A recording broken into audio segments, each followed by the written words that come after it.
민수기 14장 1절부터 10절까지의 말씀을 한 절씩 교독하시겠습니다.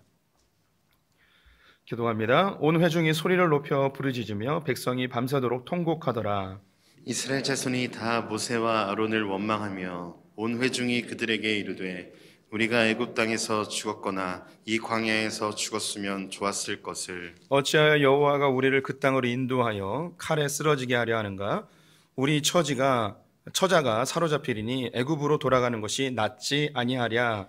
이에 서로 말하되 우리가 한 지휘관을 세우고 애굽으로 돌아가자 하매 모세와 아론이 이스라엘 자손의 온 회중 앞에서 엎드러진지라.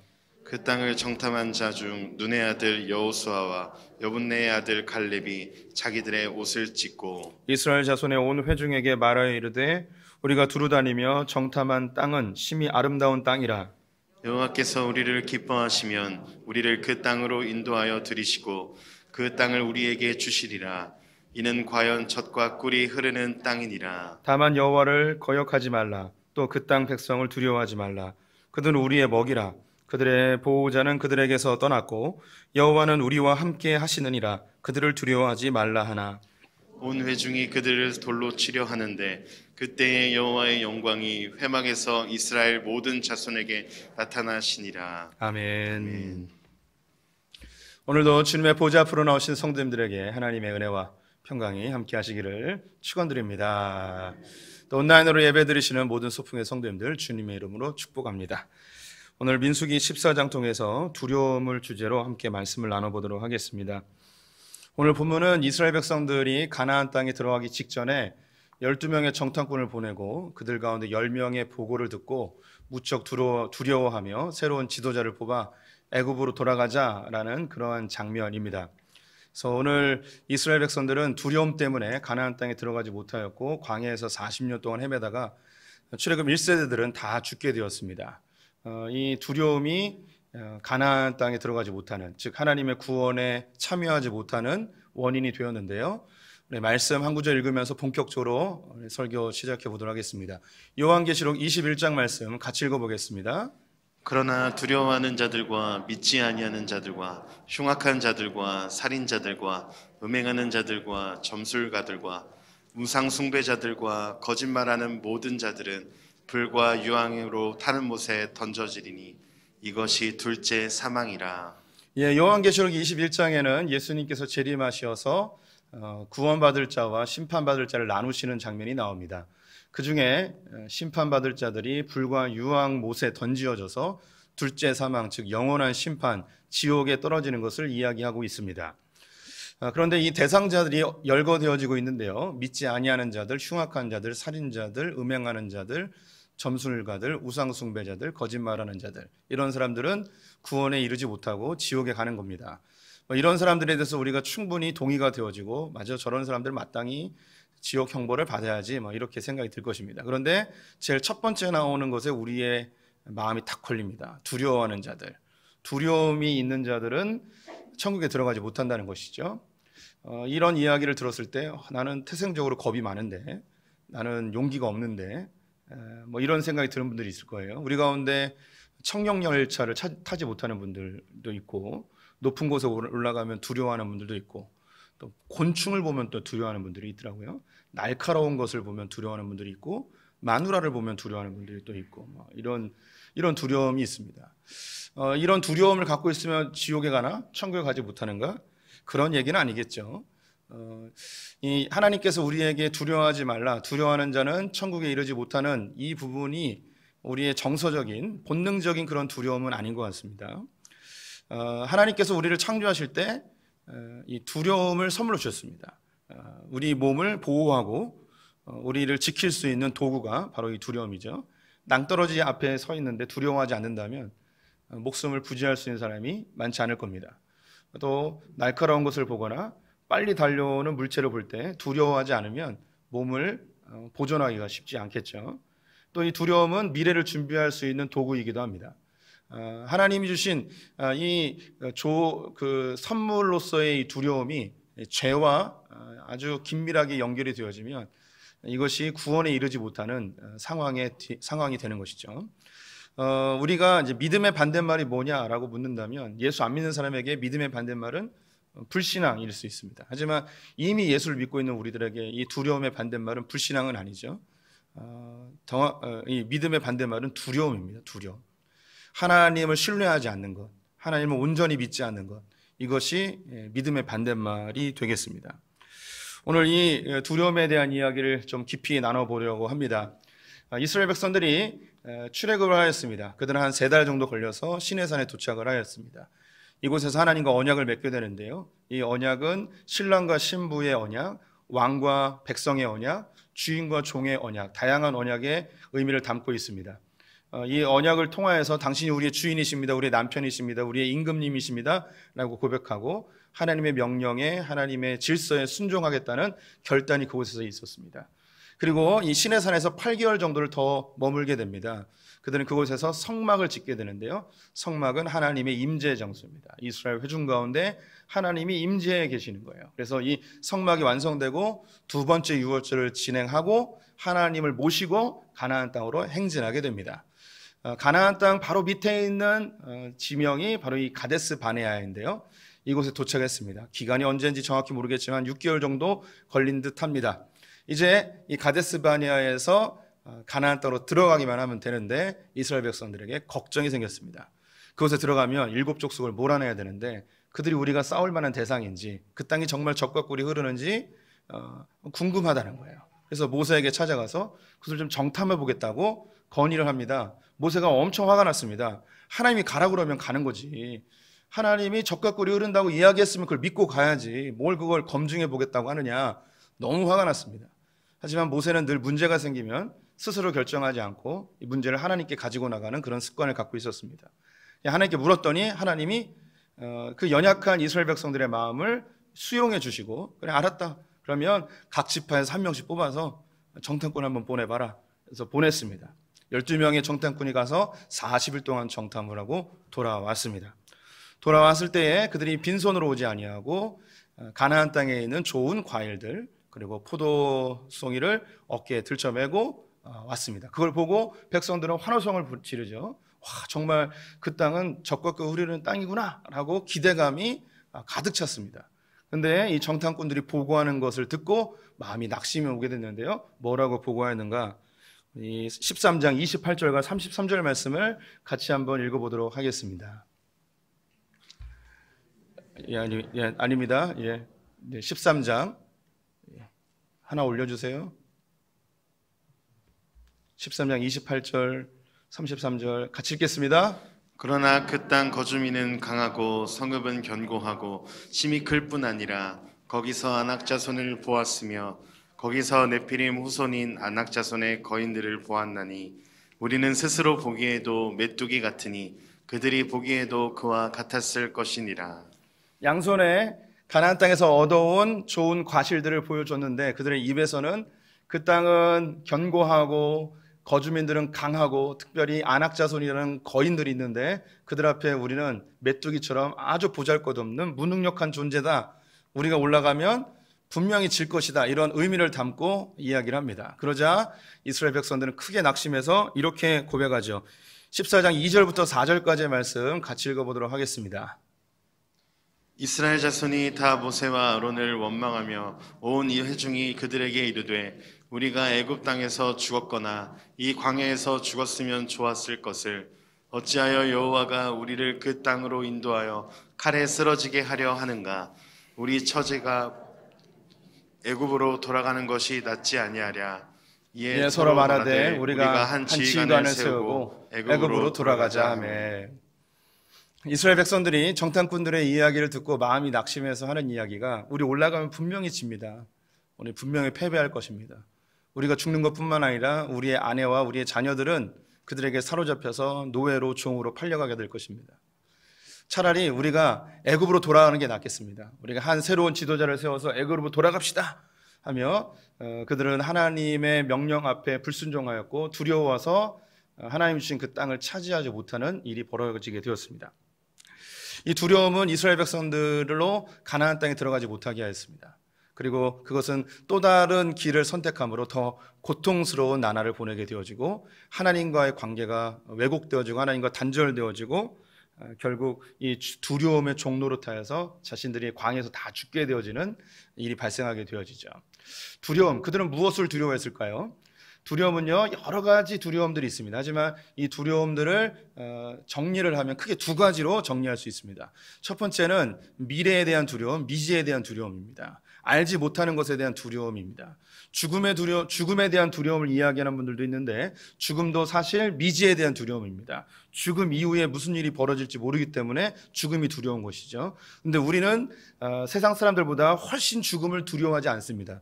왜냐하면 성경을 통하여서 죽음 이후의 세계를 우리가 알아버렸기 때문에 믿지 않는 사람들보다 훨씬 죽음에 대한 두려움을 덜 갖는 것이 우리 현상이죠. 하지만 그럼에도 우리가 알지 못하는 미래에 대한 두려움은 누구에게나 다 있습니다. 우리가 한낮에 걷는 나의 집으로 가는 길과 한밤중에 걷는 길은 전혀 다릅니다. 한밤중에는 두려움이 몰려들죠. 왜냐하면 그 어둠 뒤에 무엇이 있는지 알지 못하기 때문에 알지 못하는 것에 대한 두려움이 우리는 누구에나 있습니다. 또 우리는 현재의 삶을 두려워합니다. 왜냐하면 미래에 무슨 일이 벌어질지 모르기 때문에, 세상이 어떻게 진행될지 모르기 때문에 두려워합니다. 요즘 뭐 주식이나 비트코인 하는 분들이 많이 있는데, 주식은 그래도 장이 마감되지만 비트코인은 24시간 진행된대요. 그래서 잠을 못 잔대요. 비트코인 열심히 하는 사람은 뭐 2-3시간도 잘 못 잔다고 하더군요. 그래서 자기가 잠자는 사이에 이 가격이 오르거나 내리면 어떻게 하나 하면서 이렇게 그 밤잠을 못 누린다고 하는데, 두려운 거예요. 내가 자는 사이에 어떤 일이 벌어지면 어떡하나. 이런 두려움이 누구나 다 있죠. 우리 남자 성도님들 거의 대부분 군대에 다녀오셨을 텐데, 군대에 처음 갈 때 무척 두렵습니다. 왜 군대 가는 게 두려운가? 거기서 뭐 훈련 받는 거 이런 거보다 한 번도 가보지 않은 길이기 때문에 두렵습니다. 만약에 군대를 잘 알게 되면 별로 두려워하지 않을 거예요. 지금 우리 거의 대부분 이제 군대를 다 다녀오셨죠. 예비군들이에요. 예비군 다 끝났죠.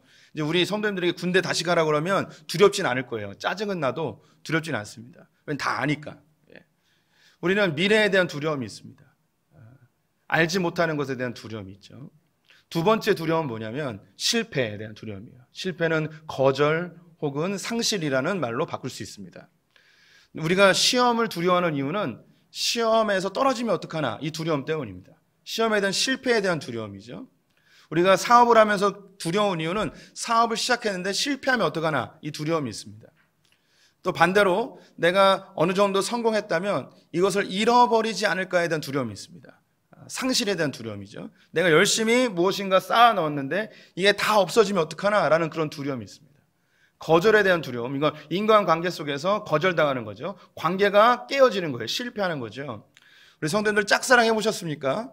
짝사랑은 혼자서 사랑하는 건데 오래오래 기다립니다. 왜 기다리느냐? 거절에 대한 두려움 때문입니다. 언제까지 기다리냐면 내가 고백해도 저 사람에게 거절당하지 않을 거라는 확신이 있을 때까지 기다려요. 제가 잘 알아요. 주여.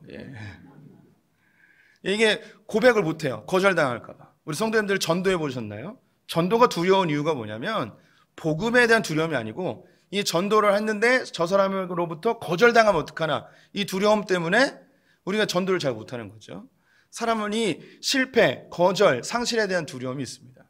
그래서 우리가 아무리 열심히 준비하고 아무리 모든 것을 다 갖춰 놓을지라도 우리 인생 가운데 이 미지에 대한 두려움, 미래에 대한 두려움, 실패에 대한 두려움, 또 거절에 대한 두려움, 상실에 대한 두려움을 해결할 수 없는 그런 존재로 우리가 태어났어요. 우리 성도님들은 어떤 두려움이 있으신가요? 이스라엘 백성들은 가나안 땅에 들어가는 것에 대한 실패에 대한 두려움이 있었습니다. 가서 실패하면 어떡하나? 실패할 바에 그냥 가지 않는 게 낫지 않나? 오르지 못할 나무는 쳐다보지 않는 게 낫지 않나? 이런 이야기 할 수 있습니다. 저도 오르지 못할 나무는 쳐다보지도 말자, 뭐 이런 주의를 많이 갖고 살았습니다. 그 말은 아주 굉장히 합리적이고 좋은 말 같지만 그 내면 속에는 실패에 대한 두려움으로 인한 변명이었던 경우가 훨씬 더 많이 있습니다. 그들은 미지에 대한 두려움이 있습니다. 들어가서 무슨 일이 벌어질지 모르는 것이죠. 그들이 알고 있었다면 당당하게 들어가겠지만 모르니까 두려운 거예요. 우리 성도님들에게 어떤 두려움이 있습니까? 우리가 뭐 각양 얼굴 모양이 다르고 삶의 형편이 다르지만 인생이라는 게 거의 다 비슷비슷합니다. 우리 성도님들이 갖고 있는 두려움, 일단은 돈이 없어지면 어떡하나, 상실에 대한 두려움이 있습니다. 또 내 자녀들에게 문제가 생기면 어떡하나, 미래에 대한 두려움이 있죠. 내가 건강이 안 좋아지면 어떡하나, 병 걸리면 어떡하나, 이런 두려움이 있습니다. 사업을 하시는 분들 이거 망하면 어떡하나, 내가 많이 쌓아놓은 거 이거 도둑 맞으면 어떡하나, 빼앗기면 어떡하나, 사기당하면 어떡하나, 이런 마음이 있습니다. 지금 연애를 시작하는 분들은 내가 이 사람과 이 여자와 이 남자와 헤어지면 어떡하나, 이런 생각을 갖고 있죠. 또 동업을 하시거나 가까운 친구와 무엇을 도모하는 분들은 저 사람이 사기치면 어떡하나, 배신하면 어떡하나, 이런 두려움이 우리에게 늘 쌓여 있습니다. 이 두려움이 우리의 삶에 엄청난 영향을 미칩니다. 앞으로 전진하지 못하게끔 내 발목을 잡을 때도 있습니다. 이것이 신앙생활과 연결되어지면 하나님이 예비하신 하나님 나라, 하나님의 풍성함을 누리지 못합니다. 다음 페이지로 못 넘어가는 거죠. 이스라엘 백성들이 가나안 땅에 들어가서 누려야 될 적과 꿀이 있었지만 그 두려움 때문에 하나님의 나라를 누리지 못하게 되어집니다. 또 이 두려움은 더 큰 고통으로 빠져들게 합니다. 이 현실에서 벗어나서 새로운 것으로 도전해야 되는데 도전하지 못하고 그 자리에서 뱅뱅뱅 돌며 40년 동안 광야 생활하다가 거기서 다 죽게 되어지죠. 이 두려움은 하나님과의 관계를 훼손시켜버립니다. 왜곡시켜버리죠. 오늘 본문에 보게 되면 우리를 왜 이곳에 데려와서 우리를 이렇게 죽게 하는가, 애굽에서 차라리 죽게 하지 왜 우리를 이곳에 데려왔는가, 우리가 어려움을 만나거나 두려움의 상황에 놓이면 왜 하나님 나를 이곳에 데려와서 내가 왜 굳이 예수 믿어서 겪지도 않아야 될 이것을 겪어야 되는가, 왜 하나님이 이 사람을 만나게 하셔서 이 배우자를 왜 만나게 하셔서 나를 왜 이렇게 힘들게 하는가, 모든 원망을 자연스럽게 하나님께로 돌리게 되고 하나님을 원망하고 하나님을 불평하고 하나님을 탓하고 하나님을 거역하고 심지어 하나님을 떠나버리는 경우도 발생하게 되는 것이죠. 그래서 결국 이 두려움의 종로로 타게 됩니다. 두려움에 의해서 우리가 끌려다니는 삶을 살아가게 되죠. 이 두려움은 우리의 삶을 아주 구석구석에서 망쳐놓는 중요한 요소가 돼요. 근데 이걸 누가 잘하는가? 사탄이 잘합니다. 그래서 사단은 우리 성도님들을 두려움으로 종살이하게 합니다. 두려움으로 슬금슬금 하나님에게서 벗어나 사단의 지배 아래 있게끔 합니다. 너 돈 없으면 망해. 너 돈 없으면 힘들어. 너 집 없으면 큰일 나. 너 이 대학 못 가면 큰일 나. 너 이 직장 못 들어가면 너 인생 끝나. 너 이 사람하고 결혼 못하면 끝나. 하면서 이 두려움으로 그 사람을 종노릇하게 만듭니다. 그래서 이 두려움은 어떤 신학자는 우상숭배라고 이야기합니다. 저는 이 말에 100% 동의합니다. 우리의 인생은요, 내가 원하는 것을 하는 사람 많지 않습니다. 우리 크리스찬들 중에도 하나님이 원하는 삶을 살아가는 사람 흔치 않습니다. 대부분의 사람들이 무엇에 의하여 이끌려 살아가냐면 두려움에 이끌려 살아갑니다. 우리가 돈을 열심히 버는 중요한 이유 중에 하나가 뭐냐면 실패하면 안 되는데, 굶주리면 안 되는데, 우리의 두려움 때문에 돈을 많이 버는 거예요. 미래를 준비한다는 명목하에 앞으로 큰일이 벌어지면 안 되기 때문에 이 두려움을 없애기 위해서 돈을 많이 벌죠. 직장을 선택하는 것 두려움입니다. 내가 하고 싶은 게 아니라 이 두려움이 나를 이끌어가게 되어지죠. 이성교제를 할 때 돈과 시간을 엄청나게 투입합니다. 그 목적은 이 사람으로부터 거절되면 안 되는 거예요. 이 연애가 실패하면 안 되는 거죠. 이 실패에 대한 두려움, 거절에 대한 두려움으로 내 시간과 나의 재정을 거기에 다 쏟아붓습니다. 이 가운데 하나님은 존재하지 않을 수도 있습니다. 나의 두려움이 나를 끌고 가죠. 심지어 신앙생활을 하면서도 이 두려움을 없애기 위해서 하나님을 이용하기도 합니다. 하나님이 필요한 이유는 나의 두려움을 없애기 위하여 나의 미래와 나의 실패를 예방해 주는 존재로 하나님이 필요할 때도 있죠. 그래서 성경은 아주 명확하게 선언합니다. 하나님이 우리에게 주신 것은 두려워하는 마음이 아니요 오직 사랑과 능력과 절제하는 마음이니, 하나님이 아예 선언하십니다. 나는 결코 너희들에게 두려움을 주지 않는다. 제가 우리 성도님들에게 신앙생활하면서 종종 말씀드린 게, 이런 얘기는 해도 돼요. 저는 다른 목사님들이나 교회를 잘 비난하진 않지만 이 이야기는 꼭 해야 돼요.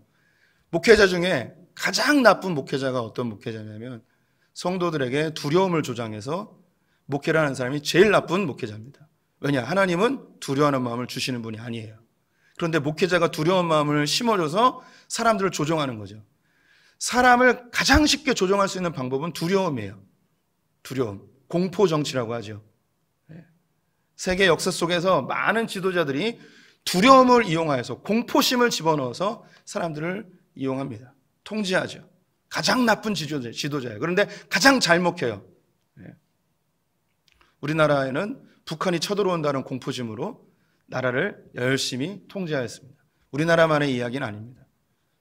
미국은 바이러스가 공격해 온다는 것으로 통제하기도 하고, 이슬람이 공격해 온다는 것으로 통제하기도 하고, 냉전 시대 때는 러시아가 핵폭탄을 터뜨린다고 하는 두려움을 조장해서 사람을 통제하기도 하고, 모든 게 그렇습니다. 지금도 여기서 벗어나기 쉽지 않습니다. 사람들에게 두려움을 조장해서 통제하는 거죠. 제일 안 좋은 지도자예요. 하나님은 우리에게 두려움을 주지 않아요. 그러면 이 두려움은 어디로부터 온 걸까요? 사단이 주는 거예요. 이 두려움을 이용해서 우리를 종노릇하게 만들고 조종하려 하는 이 사단의 계략을 우리가 분별해낼 수 있어야 됩니다. 그러면 이 두려움이 근본적으로 어디서 왔는가? 성경에서 처음으로 두려움이 나타나는 장면은 창세기 3장입니다.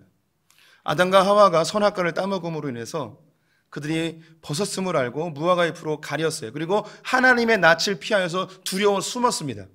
여기 두려움이 나타나죠. 두려움의 근본적인 원인은 죄입니다. 죄는 하나님과의 관계를 단절시킵니다. 이건 인간관계에서도 똑같습니다. 우리 성도님들에게 요즘 자주 강조하는 게, 죄는 반드시 관계 속에서 작동하고 하나님 나라도 반드시 사랑과의 관계 속에서 작동함을 말씀을 드렸습니다. 우리 인간관계 속에서도 누군가 한 명이 죄를 지면 그 사람의 얼굴을 똑바로 쳐다볼 수 없습니다. 괜히 숨게 되고요, 꺼름직하고요, 피하게 되죠. 죄는 관계를 단절시켜요. 최초의 죄가 하나님의 명령에 불순종하였기 때문에 하나님과의 관계를 끊어놔 버렸습니다. 그래서 두려워하는 거예요. 하나님은 우리의 아버지와 같은 존재입니다. 하나님과 분리되어짐으로 인해서 부모에게서 단절되어진 어린 아이들이 느끼는 극심한 공포, 두려움, 이것이 인간에게 와버렸습니다. 이것은 아무리 돈을 많이 준비하고 아무리 좋은 직장을 다니고 아무리 괜찮은 인간관계를 만들어 놓고 모든 안전장치를 다 하고 아무리 똑똑해도 이 두려움은 결코 해결할 수 없습니다. 태고로부터 지금까지 인간은 결코 두려움을 해결할 수 없습니다. 그 누구도 해결할 수 없습니다. 왜냐? 죄로 인하여 하나님과 단절됐기 때문이죠. 그러면 우리의 답은 있습니다. 이 두려움을 해결할 수 있는 방법이 뭘까요? 하나님과의 관계가 회복되어지면 돼요. 이 관계가 회복되어지면 우리가 두려움으로부터 해방될 수 있습니다. 그래서 이사야 41장에 이렇게 선언하고 있습니다. 함께 읽어볼까요? 두려워하지 말라, 내가 너와 함께함이라. 놀라지 말라, 나는 내 하나님이 됨이라. 내가 너를 굳세게 하리라. 참으로 너를 도와주리라. 참으로 나의 의로운 오른손으로 너를 붙들리라. 하나님이 두려워하지 말라고 이야기합니다. 내가 너를 붙들어 주리라. 의로운 오른손으로 내가 너를 붙들리라. 아버지 품으로 돌아오게 되면 이 두려움으로부터 해방되어집니다. 우리 성도님들이 이미 하나님 아버지 품 안에서 많은 두려움의 요소들이 해결되신 분들이 우리 가운데 많습니다. 서론에서 언급드렸던 이미 죽음에 대한 두려움을 많은 분들이 해결을 하였습니다. 그래서 우리 소풍의 성도님들 중에 많은 분들이 지금 죽어도 저는 두렵지 않습니다. 왜? 천국이 기다리니까. 우리 가운데 사고로 인하여 급작스럽게 죽는 분들이 있을 수 있지만 질병의 고통을 겪으며 돌아가시는 분들도 있습니다. 하지만 이 질병까지도 우리는 두려워하지 않는 분들이 우리 가운데 있습니다. 우리가 죽는 것이 기정사실이고 그 과정 가운데 질병이라는 것으로 죽을 수도 있다는 걸 인정하는 것이죠. 하나님 안에서 이 육체의 고통도 뛰어넘는 분들이 우리 가운데 있습니다. 재정이 아무리 힘들어도 재정의 문제를 뛰어넘는 분들, 자녀의 문제를 뛰어넘고 여러 가지 두려움을 이미 이기신 분들이 있어요. 하지만 우리가 정말 견디기 어려운 그런 두려움의 상황에 놓일 때도 있어요. 또 우리가 인간이라 연약하여서 신앙이 굴곡이 있습니다. 때로는 내가 믿음이 좋아서 뭐든지 다 할 것 같은데 때로는 믿음이 너무나 위축되어져서 자그마한 것에도 두려워합니다. 사람들의 눈빛, 말, 시선 이런 것에도 두려워서 정말 가슴이 무너져 내리는 그런 상황도 있죠. 그래서 성경은 본질적으로 하나님 앞에 들어와 이 두려움의 근원을 끊는 것을 이미 우리에게 허락해 주셨다면 그 이후에 우리의 삶 속에서 이 두려움을 이겨낼 수 있는 방법도 알려주고 계십니다. 오늘 본문에 그 방법이 나와 있는데요, 두 가지가 나와 있습니다. 우리가 본질적으로 두려움을 없애는 것은 하나님과의 관계가 회복되었을 때 두려움이 없어진다고 말씀드렸습니다. 근데 느닷없이 찾아 나오는 그 두려움에 대해서 그러면 어떻게 해야 되는가? 이 두려움을 발생시킨 것을 해결하는 하나님과의 관계에 집중하게 되면, 조금 더 집중하게 되면, 그 두려움의 상황에서 하나님과의 관계를 집중하게 되면 이걸 해결할 수 있어요. 하나님과의 관계를 집중할 수 있는 방법 두 가지가 있는데, 첫 번째는요, 하나님이 하신 일을 돌이켜보는 거예요. 지금까지 나에게 해주신 일들을 기억해내는 거예요. 그러면 앞으로 다가올 그 두려움들도 하나님께서 함께 하심으로 해결할 것을 믿는 거죠. 그래서 오늘 본문 8절과 9절 말씀 같이 읽어보도록 하겠습니다. 여호와께서 우리를 기뻐하시면 우리를 그 땅으로 인도하여 들이시고 그 땅을 우리에게 주시리라. 이는 과연 젖과 꿀이 흐르는 땅이니라. 다만 여호와를 거역하지는 말라. 또 그 땅 백성을 두려워하지 말라. 그들은 우리의 먹이라. 그들의 보호자들은 다 그들에게서 떠났고 여호와는 우리와 함께 하시느니라. 그들을 두려워하지 말라 하나. 10명의 정탐꾼 중에 갈렙과 여호수아가 백성들을 향하여서 다시 선포합니다. 두려워하지 마라. 하나님 우리를 기뻐하시면 우리 그곳으로 인도해 갈 것이다. 하나님을 거역하지 마라. 두려워하지 마라. 불순종과 두려움을 같은 선상에 놓고 있습니다. 하나님을 신뢰한다면 두려워하지 말고 그 땅으로 들어가라는 거죠. 우리가 하나님과의 관계에서 하나님께 집중할 수 있는 방법은 하나님이 지금까지 하신 일을 기억하며 앞으로 나아가는 거예요. 이스라엘 백성들이 애굽에서 나왔습니다. 애굽은 당시 세계에서 최고의 강대국이었습니다. 이곳에서 금은부화를 받아가지고 한 명도 죽지 않고 그들이 애굽에서 나왔어요. 이제 가나안 땅으로 들어갑니다. 이 가나안 땅은 그렇게 크지 않아요. 강원도보다 조금 더 크고요, 경상북도보다 조금 작아요. 그리고 이 이스라엘 백성들이 들어갈 때 그 당시에는 이 가나안 땅 전체가 국가도 아니었어요. 가나안 땅의 7족속이라고 표현되어지는 한 10여 개의 부족들이 도시국가를 만들어 놓고 살고 있었어요. 그냥 성 만들어 놓고 부자들은 성 안에 살고 가난한 사람은 성 밖에 성읍들을 이루어서 그냥 살고 있었어요. 그냥 별것 아니에요. 그냥 조금 큰 동네 뭐 이런 정도입니다. 당시 세계에서 최고의 강대국인 애굽에서 건져주신 그 하나님이 도시국가를 겨우 이뤄낸 오합지졸의 가나안 땅 7족속을 몰아내지 못하시겠습니까? 뭐가 더 어렵겠습니까? 애굽에서 나오는 게 어렵겠습니까? 가나안 땅에 들어가 그들을 몰아내는 게 어렵겠습니까? 우리가 합리적으로 생각해도 애굽에서 나오는 게 훨씬 더 어렵잖아요. 그런데 하나님이 그 어려운 것, 도저히 할 수 없는 것, 그 일을 하나님이 해주셨는데, 가나안 땅에 들어가는 것, 그거 해주신 분이 이거 안 해주시겠습니까? 우리가 하나님이 우리에게 하신 일을 기억한다는 건 나에게 지금까지 해주신 그 어마어마한, 도저히 이룰 수 없는 그 일들을 해주신 그 하나님이 지금 내 눈앞에 있는 이 문제를 왜 해결해 주지 않겠냐, 이걸 생각하는 거예요. 하나님이 이미 우리 성도들에게 많은 것들을 해주셨습니다. 불가능한 일을 해주셨고, 어떤 분들은 기적 같은 일을 경험하신 분들도 있습니다. 그런데 그것보다 더 놀라운 일, 로마서 8장 말씀을 같이 읽어보도록 하겠습니다. 그런즉 이 일에 대하여 우리가 무슨 말하리요? 만일 하나님이 우리를 위하시면 누가 우리를 대적하리요? 자기 아들을 아끼지 아니하시고 우리 모든 사람을 위하여 내주신 이가 어찌 그 아들과 함께 모든 것을 우리에게 주시지 아니하겠느냐. 하나님이 우리를 위하시면 누가 우리를 대적하리요? 바울은 담대하게 선포합니다. 두려워하지 않고 선포하죠. 왜 이런 담대함이 나올까요? 그 누가 우리를 대적하리요? 왜냐하면 하나님께서 자기 아들을 우리를 위해서 아낌없이 십자가에 내달려 죽게 하셨는데, 지금 내 눈앞에 있는 이 상황과 문제를 주님 왜 해결해 주지 않겠냐? 이 모든 것들을 왜 주지 않으시겠냐? 우리 성도님들 생각해 보십시오. 아들을 내어주는 것과 내 삶의 문제를 해결해 주는 것, 이것 중에 뭐가 더 어렵겠습니까? 예. 우리 성도님들의 자녀가 납치됐어요. 납치범이 막 죽인대요. 1억을 달라고 그래요. 뭐가 더 소중하십니까? 아들의 생명을 구하기 위해서 1억 주겠죠. 근데 주님은요, 아들을 죽여버리고 우리를 선택해버렸어요. 그만큼 우리가 더 소중하다는 거죠. 근데 하나님께서 우리의 삶에 있는 그 문제들을 왜 해결해 주지 않으시겠습니까? 혹 해결해 주지 않으신다면 해결하지 않는 것이 나에게 더 유익하기 때문에 하나님이 남겨두는 거죠. 조금 늦게 하시는 것은 그 늦음의 과정 속에 하나님의 뜻과 목적이 있기 때문에 그 가운데 우리를 놔두시는 거예요.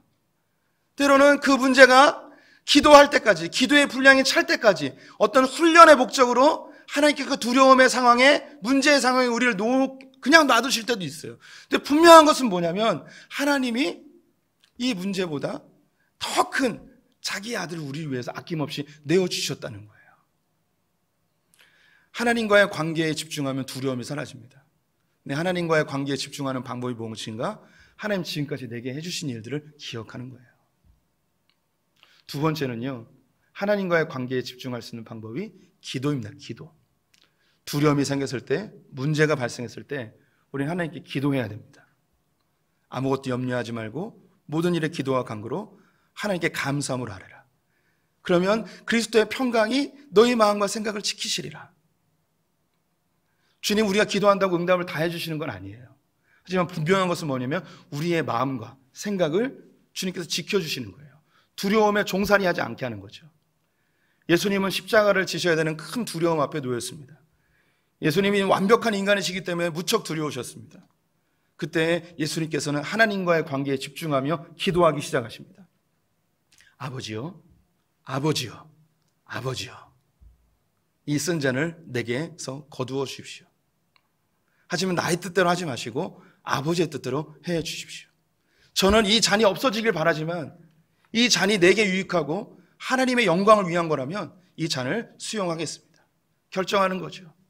하나님의 뜻을 구하는 거예요. 우리 성도님들의 삶에 두려움은 절대 없어지지 않습니다. 신앙이 좋아도 두려움은 느닷없이 도둑처럼 우리에게 찾아옵니다. 본질적으로 우리는 하나님 안에 있어서 이 세상 사람들이 겪는 두려움보다 훨씬 적은 두려움을 가지고 살아갑니다. 하지만 그럼에도 두려움이 우리를 엄습해 올 때가 있죠. 그때 우리 성도님이 하셔야 될 것, 첫 번째, 하나님이 내게 지금까지 하신 일을 기억하십시오. 그 무엇보다도 아들을 아끼지 않은 그분께서 이 모든 것을 우리에게 왜 주지 아니하시겠습니까? 또 더불어 그 두려움을 가지고 주님께 나아가십시오. 기도하십시오. 엎드리십시오.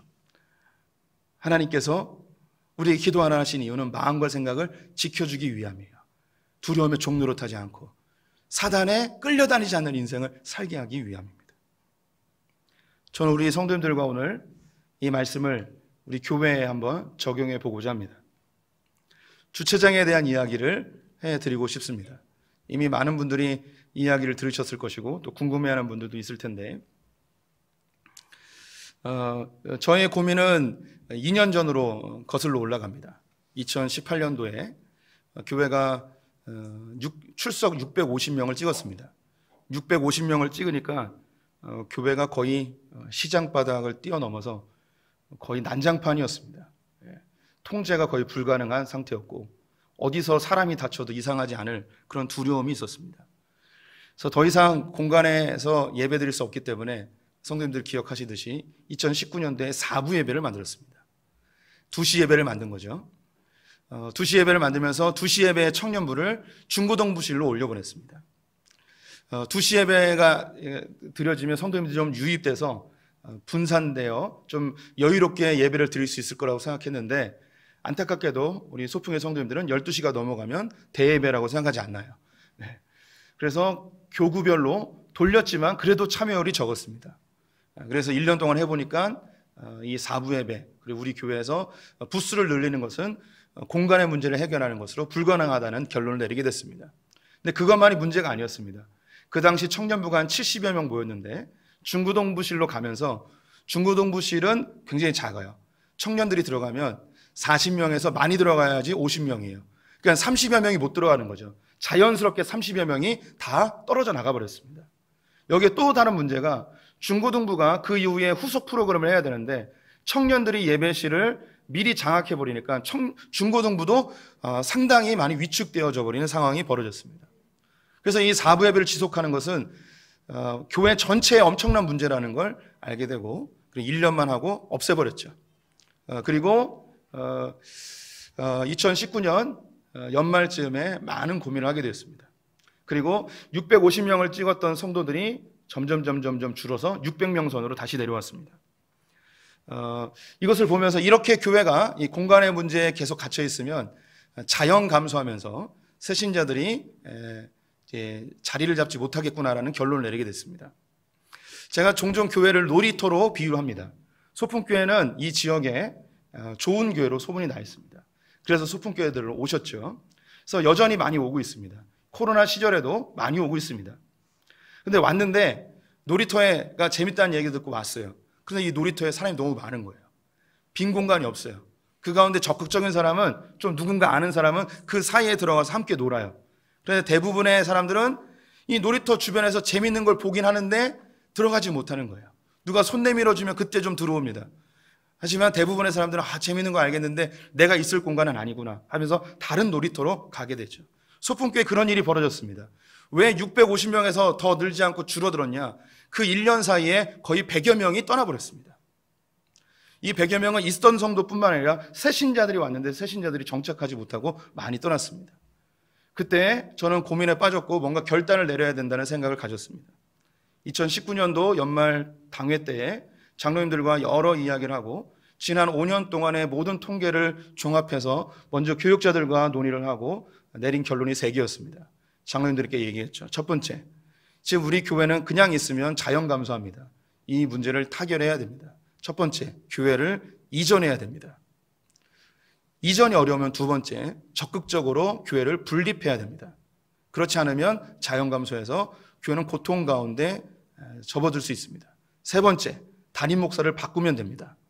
여기서 담임 목사를 바꾸면 해결될 문제들이 많이 있어요. 저보다 더 유능한 사람을 데려와서 5부 예배, 6부 예배, 7부 예배를 만드는 거예요.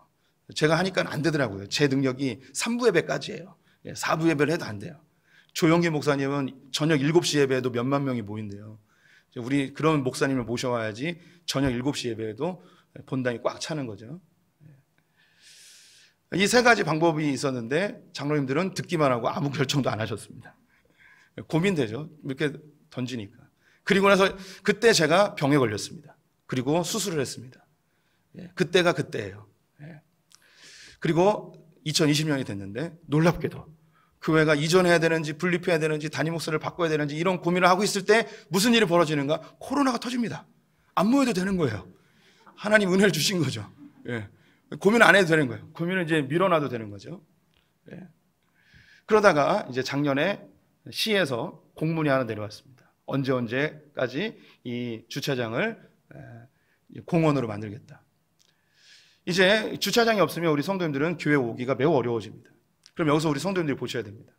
저는 하나님께서 우리에게 주시는 아주 중요한 그 계시의 방법 중에 하나가 말씀도 있고 기도도 있고 또 누군가 사람을 통해서 하지만 정말 분명한 계시는 환경입니다. 환경을 통해서 하나님은 이야기하십니다. 우리에게 주차장이 폐쇄되어진다는 공문이 왔습니다. 계획적으로는 내년 3월까지 완공이고요. 관계자의 이야기를 들으니 7월 말부터 공사가 시작될 수 있다고 이야기를 들었습니다. 이제 우리 성도님들에게 다시 한번 여쭤보고 싶습니다. 이 주차장이 폐쇄되어진다는 건 어떤 하나님의 메시지일까요? 가장 명확한 메시지로 우리에게 다가오지 않습니까? 제가 고민하였고 하나님이 고민케 하셨고 당회원들과 고민했던 그 문제, 그것은 바로 교회가 옮겨야 된다는 가장 강력한 메시지입니다. 우리는 주차장의 문제를 해결하거나 다른 주차장을 마련하는 건 아무 의미가 없습니다.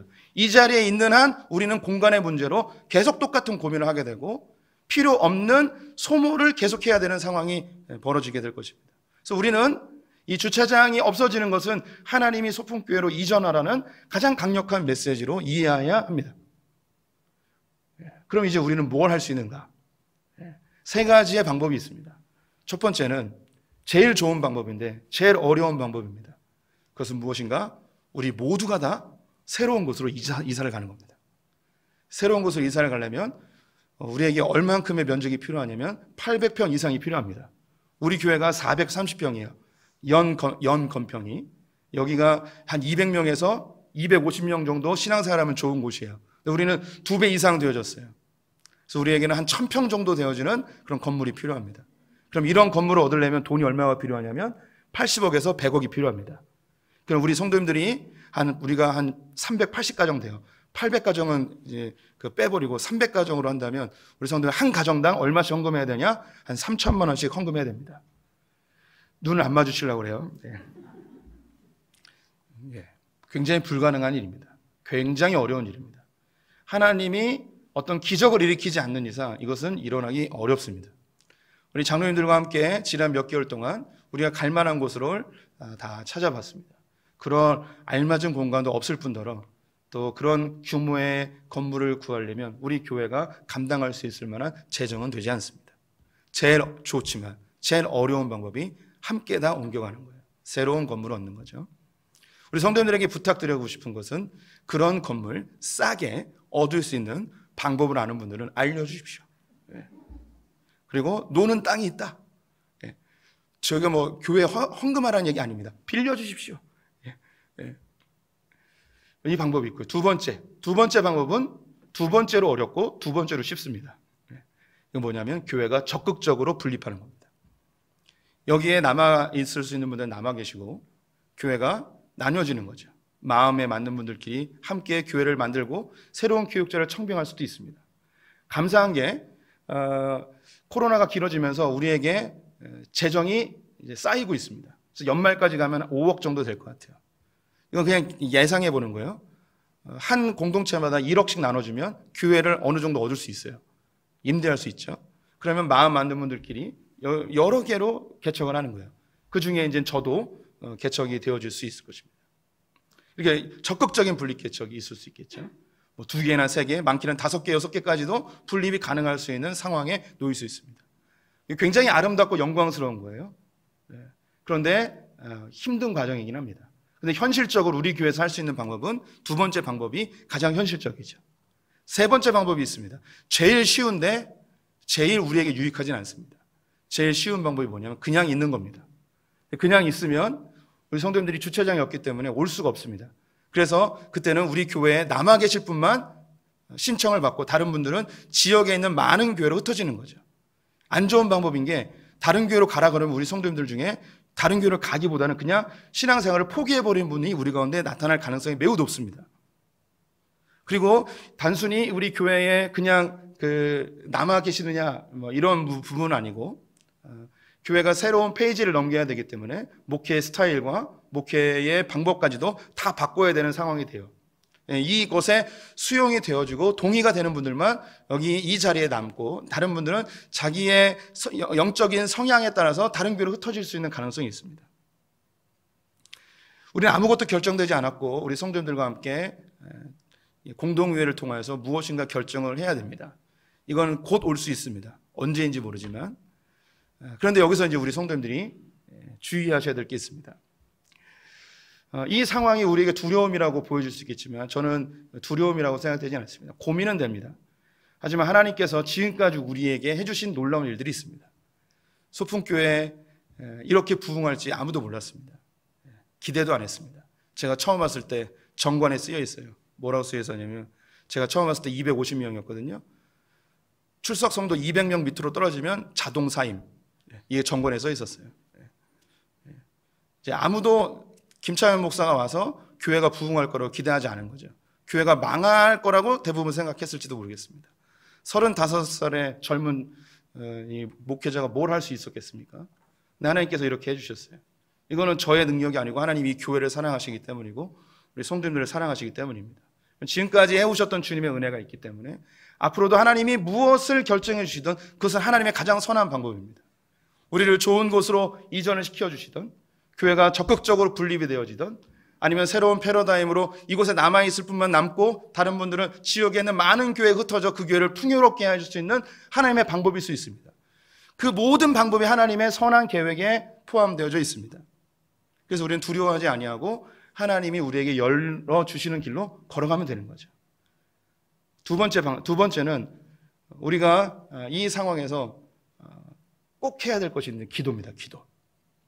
우리 성도님들이 3가지 이야기를 했는데 그 가운데 성도님들의 마음에 맞는 게 있을 수 있어요. 이참에 옮기자. 좀 무리가 돼도. 어떤 분들은 아름답게 교회가 여러 개로 한번 나눠져 보자. 한국 교회에 좋은 모델이 될 것 같다. 뭐 이런 분들이 있을 수 있습니다. 이번 기회에 내 소풍교회 짜증났는데 다른 교회로 갈 수 있는 기회를 주시는구나 하나님이. 이런 하나님의 선한 방법일 수 있습니다. 근데 중요한 게 뭐냐면 기도하는 거예요. 우리가 이런 그 교회의 이 변화, 교회 새로운 페이지가 넘겨질 때 하나님께 집중하지 않으면 사단이 우리를 먹이 삼아서 신앙에서 떨어져 하나님과 멀어지게 하여서 결국 구원으로부터 단절될 수 있는 위험성이 있다는 거예요. 그래서 우리 성도님들이 기도하셔야 됩니다. 교회를 위해서 기도해 주시고 이 중요한 변화의 시기에 자신의 신앙을 위해서 기도하셔야 돼요. 무엇보다도 교회를 위해 기도해 주십시오. 교회에 하나님이 행하신 일들을 우리가 함께 보고 함께 영광을 누렸으면 좋겠습니다. 기도하겠습니다. 하나님, 우리의 삶에 끊임없이 찾아오는 두려움의 문제, 하나님 아버지 안에서 평강을 누리는 소풍의 성도들 되게 하여 주시옵소서. 우리가 신앙이 있지만 그래도 해결하지 못하는 두려움의 요소들이 있습니다. 지금까지 하나님께서 우리를 위해 일하심을 기억하고 아들을 아끼지 아니한 그분께서 이 모든 것들을 더하심을 신뢰하게 하여 주시옵소서. 또한 우리의 염려와 근심을 기도와 감사로 주님께 아뢰는 자들 되게 하여 주시옵소서. 하나님, 소풍교회가 나아갈 길을 우리보다 주님이 더 잘 아시오니 우리 성도들의 신앙에 가장 유익한 길로 우리 인도해 주시길 간절히 소망합니다. 하나님, 교회를 위하여 또 자신의 신앙을 위하여 기도하는 소풍의 성도들 다 되게 하여 주시옵소서. 지금은 우리 주 예수 그리스도의 은혜와 하나님 아버지의 무한하신 사랑과 성령의 교통하심이 주님 안에서 참된 평화를 누리길 소망하는 소풍의 모든 성도들과 우리 자녀들과 다음 세대 자녀들, 저 북에 있는 형제자매들, 열방의 선교사님들 위해 지금부터 영원토록 함께 계실지어다. 아멘.